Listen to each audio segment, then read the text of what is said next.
Welcome back to Dyson Sphere Program. My name is Nidas, and we are here back on our Forge world that we built at the last episode. So what we're going to do today is we are going to continue our massive mega project. And just to recap, I think that this will be 3 episodes to really get it going, and then it'll be a long waiting time until it's being done. But we'll have other things to do in the meantime. But our big mega project is to make this star system here into having a 10 spheres as big as possible, so we can get more than 1 terawatt of power from a single star system. That would be pretty cool. And I chose this one because it has a high luminosity there. Almost the maximum. Well, I mean, 2.5 is about the maximum. Maybe we can make it a little bit bigger. And it has 6 planets. Very important that it has 6 planets, because otherwise it just won't be able to launch enough rockets and solar sails.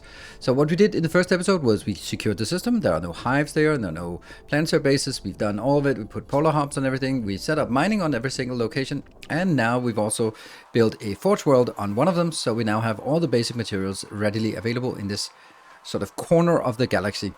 And from here, what we will be doing today is set up all the other stuff that we need, such as, well, everything we need to make rockets and solar sails. That's basically what we need to do, and then we'll see whatever comes up as we get started. So we have 5 other systems, because this one is kind of already occupied, so we're going to take the nearest one, go to Bartek, and then figure out what we want to be building there. The first thing we want to build is actually setting up some rockets. We're going to start with the rockets, and then we're going to see what breaks when we start building the rockets. So this planet, we're probably going to need to pave some stuff in the first. Oh, it's a beautiful planet. Would it be a shame if someone paved over everything? Well, that's going to happen. So we have now arrived on this planet, and we've made a nice little square that we can start building stuff on. So what do we need to do? First thing we need to do is do a little bit of calculations. Yay! Because any game that requires calculations is just a better game.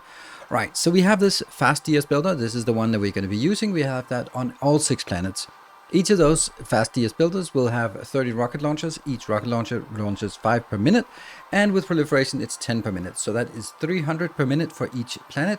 That is 5 per second for each planet, and then multiplied by 6 planets, then that is 30 per second. So our aim should be 30 rockets per second, and that's what we're going to do. When it comes to the other part, this is EM ejectors. They are launching at 20 per minute, and that is going to be doubled up to 40 per minute. And then there are 150 of those, but it also, that gives us a large number, and then we divide it by 60, and then gets us to 100 per second launched for each planet, if they're all launching at the same time, which they're absolutely not, of course. But, you know, let's assume that for the time being. And that means it'll be 600 solar sails per minute, plus whatever needed for the rockets, and that's about 180. So we'll need about, our target is 900 solar sails per second and 30 rockets per second. That's our aim. So let's get started on this. We have now a design prepared. This one is rockets, and it's only making 3.75 rockets. It is using ILS builds, because we do have so many builds here that I want each of them to be requesting it by themselves, not through a local location, because it'll simply be too much. This is like really high intensity. So this is basically the build that we have done. Also, I will be making a folder for all of these, which will be, now I call this intermediate product PLS. I think I will call it late game, or anyway, I'll do something, and then we'll you can find those all gathered in one place. Now, this one's getting built. This one is requesting. Yes, request. There are some funny things, and by funny things I mean not so funny. We are also setting processors requesting it locally, because I want to make processors actually build those locally. That's a problem. Interesting. A problem, and here's another problem. There's another problem. That's actually really weird. That's probably just okay, but we're getting the quantum chips inbound. Well, we're getting stuff inbound, so let's make a few more of these. So that will be 3.75 for the first, and then it'll be 7.5 for 2 of them, and there we go. That will be, this will now be something, I don't know. I'll know it when it's here. So that was 7.5. That's 3 times that. So this is going to be 22.5 built if I get this one going. So that's 22.5. That means I'm now needing another 7.5, which is going to be over here. And let's get it in here, and that will be this rocket. And let's see where the location is. That's here. So there and here. So with these built, that will now give us exactly 30 per second. It's kind of silly to not have this one, so let's just have this one as well. Then they will be, since it's 30 per second, I'll be requesting 60 per second of, yeah, with this, I'll be needing 60 quantum chips, no, processors per second. Let's look, because each of these require, oh, quantum chips. Yeah, this one. So each one of these require 2 ninja stars, and each ninja star requires 3. So that's 6 processors for each rocket. That's kind of a lot of that. So let's build a new processor build here. I know I have the one that's here, but I have prepared this one. This is 37.5. And of course, now I was discounting the amount of extra resources yielded by the proliferation. And there are 2 steps of proliferation, so we'll definitely get something more. Is that misplaced? I think it's misplaced. It's definitely, this must be misplaced, isn't it? No, it's not actually. Okay, it's not misplaced. All right. Good.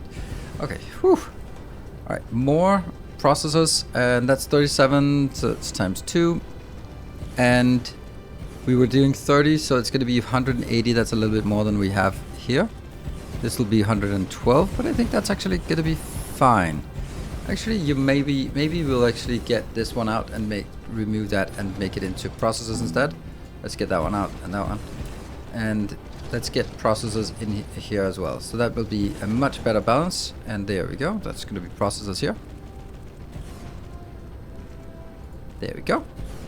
So that is now 150 processors, and that should be enough. With I needed 180 without proliferation.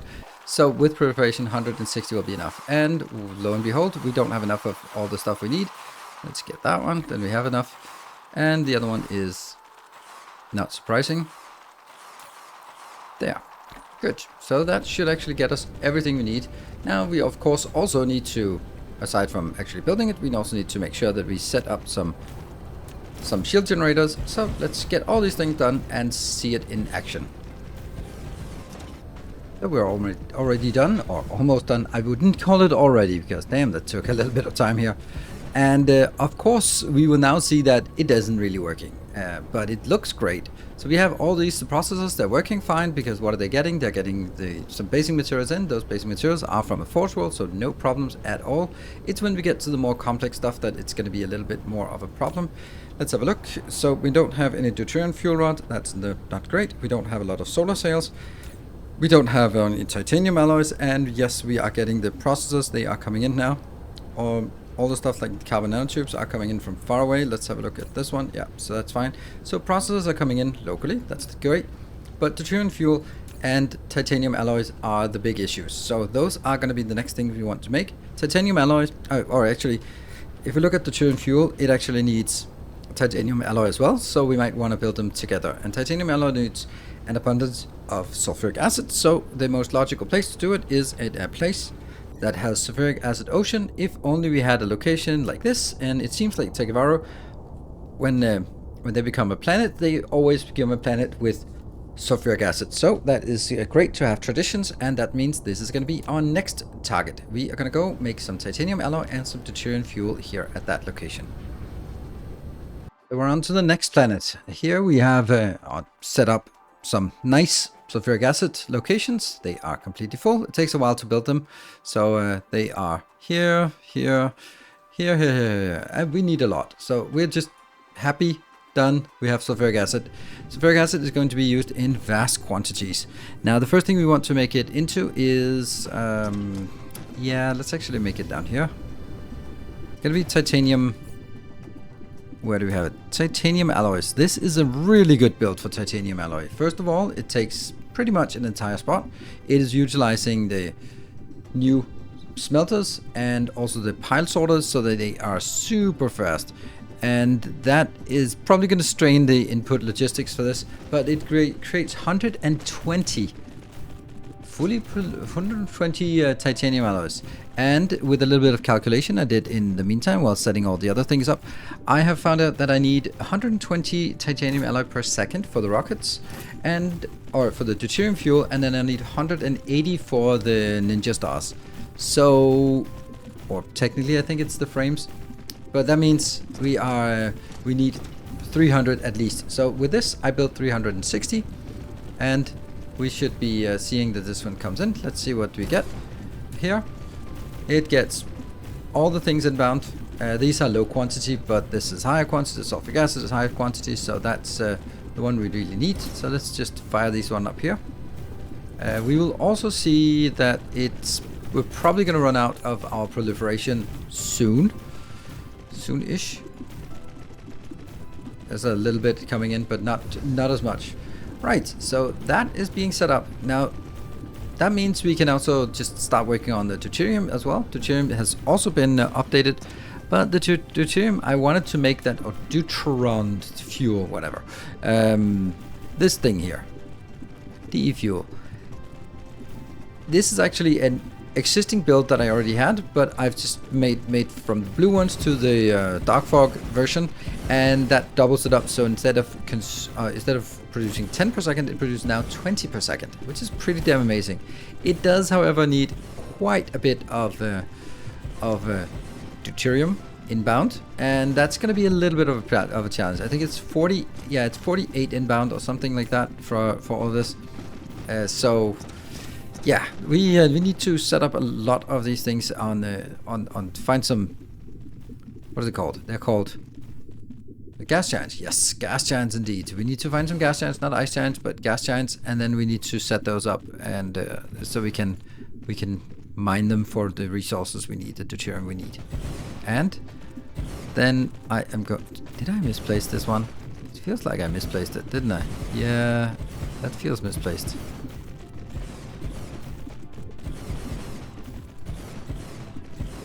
That feels misplaced, this one.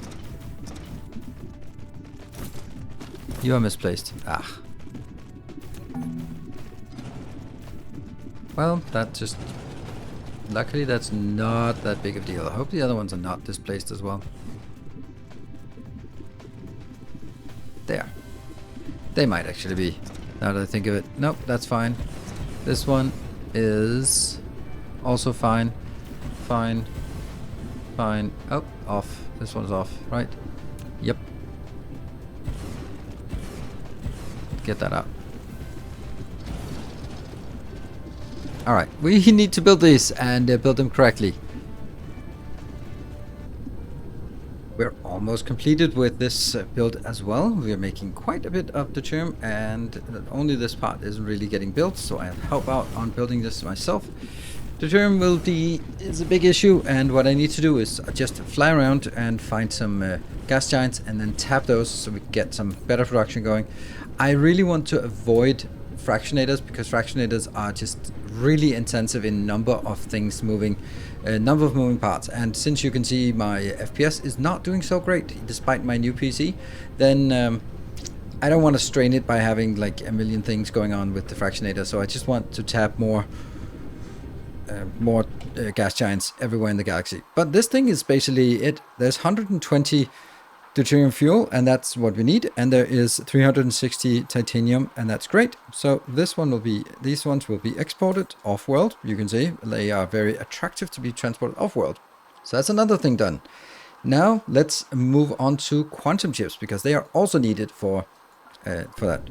Quantum chips needs plane filters. Plane filters need titanium glass. Titanium glass needs water. So if we look at a location like this, this one is actually the only place that has water in this planet, in this sector. So we'll be going to that one to set up, going to Mingsley. So let's set this one up.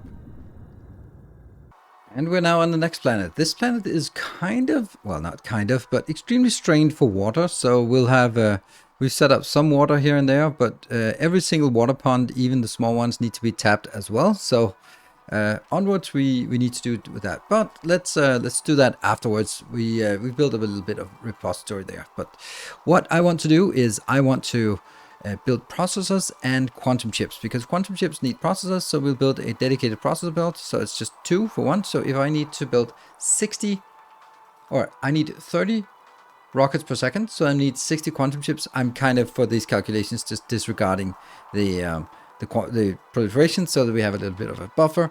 If we need 60 quantum chips, then we need 120 processors. So that is pretty good. We can take our processor build that we already have, and that is 37.5, and 3 of those will be 112.5, and it's at 120, so that's going to be good enough. And this is where we then just include the proliferation calculation and go like that. Is definitely going to be enough. With all the rounding thing, we don't need to also round that one up. So this is going to be our processor build. It's just going to be happy and set that up. Now the processors are built, 112.5 per second, which is more than enough for what we need. So now we can get started on the quantum chips. Each of these quantum chip builds will be making 5 quantum chips per second. That actually does seem a little bit low for this, doesn't it? Let me just have a look. Oh, this is 2.5. Yeah, okay, so it is correct that it is 5. Well, it's a nice round number. 5 of these. That means if I build 1, 2, and 3, which is exactly what we can... let's make sure that I don't misplace it. That's a waste of time. So this is actually going to be 15. Well, if that's 15, then should be... Oh, stuff is not working here. Okay. There, that's 15. Then we go onwards and say... Let's see, this is actually the correct place. There we go. That is now 30 of those. And moving on. And that will be 45. And oh no, I'm running out of material. Okay, we'll just paste that as well. And 60. Right? There you go. Well, that's 11,000 things that are not working. This is the good thing about watching this on YouTube, is that you know, I can just whoosh away and then we'll be getting the next one. Except that I lost my whoosh thing for when I upgraded my PC. Anyway, let's just zoom until it is completed. And it's finally completed. Now let's walk through this one and see what it does. It takes water that we already have on the planet. It takes glass, which is something we have an infinite amount of. It takes processors that we are building locally, so that's all good. Making some quantum chips. Then it takes titanium that we have an infinite amount of. It takes organic crystal that we also pretty much have an infinite amount of.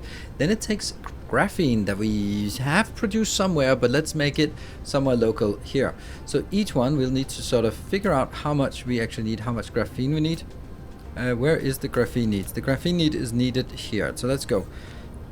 So if we look at one quantum chip requires 2 plane filters. One plane filter requires one Casimir crystals. So that means there's 2 Casimir crystals for each quantum chip, and there's 2 graphene. So that's 4 graphene for each quantum chip. And since I'm producing 60 times 4 is 240. Well, it just so happens that I already have a design for graphene that is ready to go, and this ready to go stuff is making 80 per second. So now I have 3 times 80 per second. That is pretty damn cool, because that's 240, exactly what we need. There we go. And it also has, just happens to produce an excess amount of hydrogen.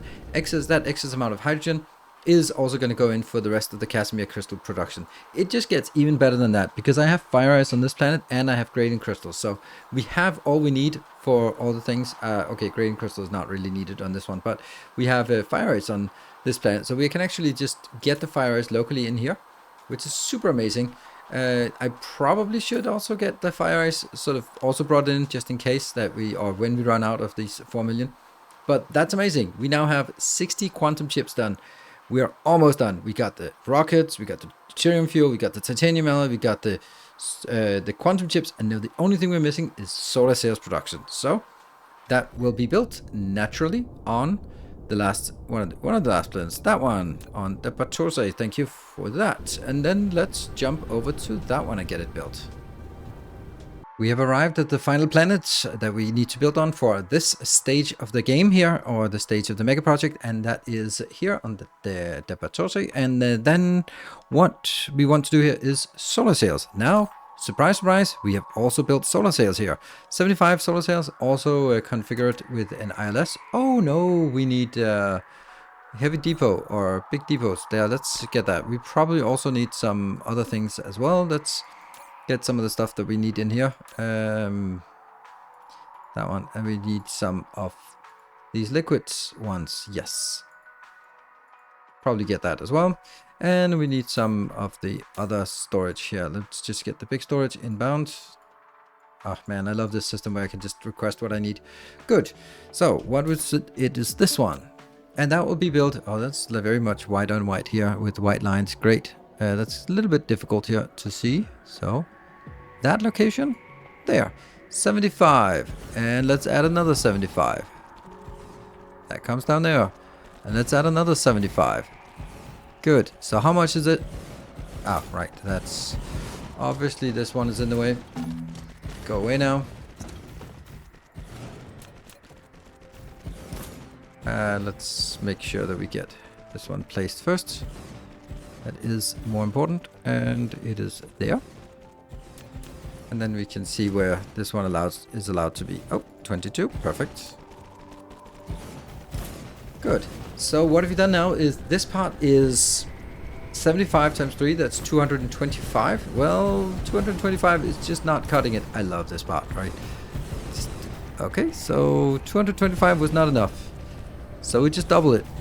That gets us to 450. There we go. That's not going to be enough either. Oh, there's something on the ground. Let's just kill the stuff on the ground. And it's not enough either. So let's get to, I don't even know, 675, I guess that is what it is. And then 900. There you go. 900 solar sails coming right up. Damn, 10,000 missing. Whew. And we have now built the completed solar sails production, and it is just stacking up. It is wonderfully built, and in the meantime I've also just added some more blue proliferation because that was running out, so I tripled it. That's why we can see that we already have a pretty good storage of solar sails ready here. So that actually completes all the three things, or all the things that I wanted to do in this episode. And if we look at our location here, we can see that it's pretty busy. It is pretty busy, particularly to and from this this system. Cybercraft is also an important system, but nothing really compares to the busyness that is our new correlated system here.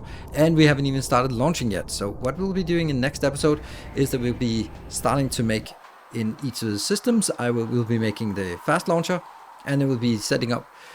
We'll build all the fast launchers and then let them saturate, and then we'll be building the sphere so that the sphere will actually be starting up at the same time, and that's going to be absolutely magnificent to see that launching. So that's stay tuned on the planet on the channel here for more Dyson Sphere Program. Also join the Twitch streams when I'm streaming that. I'm kind of going into the rhythm of streaming Dyson Sphere Program once a week, and that should sort of make sure that we can continue working on these massive mega projects, but also just not sort of overstrain it, because there isn't a whole lot left to do except mega projects that we come up with. So thank you very much for watching. If you like it, be sure to hit the like button and subscribe to the channel if you haven't already. And then I'll see you guys in the next episode. Until then, take care and stay effective.